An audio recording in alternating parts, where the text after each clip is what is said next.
வணக்கம் ராஜேஸ்வரி. திருப்பூரில் பல்வேறு முன்னணி பனியன் பிராண்டுகளின் பெயரில் போலியாக பனியன் தயாரித்து 1 கோடி ரூபாய் மதிப்பிலான பனியன்கள் விற்பனைக்கு இருந்த சம்பவம் அந்த நிறுவன உரிமையாளர்களிடையே பெரும் அதிர்ச்சியை ஏற்படுத்தியுள்ளது. திருப்பூர் அணைப்பாளையம் பகுதியில் உள்ள ஒரு குடோனில் லக்ஸ், அமுல், டிக்ஸி உள்ளிட்ட பிரபல முன்னணி பனியன் பிராண்டுகளின் பெயரில் போலியாக தயாரிக்கப்பட்ட பனியன்கள் இருப்பதாக கிடைத்த தகவலின் அடிப்படையில் பல்வேறு முன்னணி பிராண்ட் நிறுவனங்களை சேர்ந்த ஊழியர்கள் அந்த குடோனை முற்றுகையிட்டு ஆய்வு செய்த நிலையில் அந்த நிறுவன உரிமையாளர்களை தலை சுற்றும் அளவிற்கு லக்ஸ், அமுல், டிக்ஸி உள்ளிட்ட முன்னணி நிறுவனங்களின் பெயரில் 50 லட்சம் 30 லட்சம் என நிறுவனங்களின் பெயரில் போலியாக பனியன்கள் தயாரிக்கப்பட்டு விற்பனை செய்து வந்தது தெரிய வந்தது.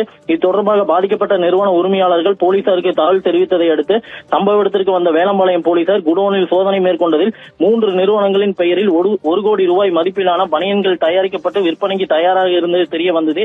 இதையடுத்து போலீசார் போலியாக தயாரித்து விற்பனைக்கு செய்து வந்த அந்த குடோனை பூட்டிவிட்டு முன்னணி நிறுவனங்களின் பெயரில் போலியாக பனியன் தயாரிப்பில் ஈடுபட்ட குடோன் உரிமையாளர் மற்றும் அங்கு பணிபுரிந்து வந்த மேலாளர், தொழிலாளர்கள் உள்ளிட்டோருடன் விசாரணை மேற்கொண்டு வருகின்றனர். இதுகுறித்து பாதிக்கப்பட்ட நிறுவன மேலாளர்களுக்கு கூறுகையில் தங்களது பிராண்ட் பனியன்கள் வட மாநிலங்களில் அதிக அளவு விற்பனைக்கு வருகிறது என்றும் இந்த நிலையில் கடந்த சில தினங்களுக்கு முன்பு ஜெய்ப்பூர் மாநிலத்தில் தங்களது முகவர்களுக்கு 500 பாக்ஸ் பனியன் டெலிவரி செய்யப்பட்டுள்ளது.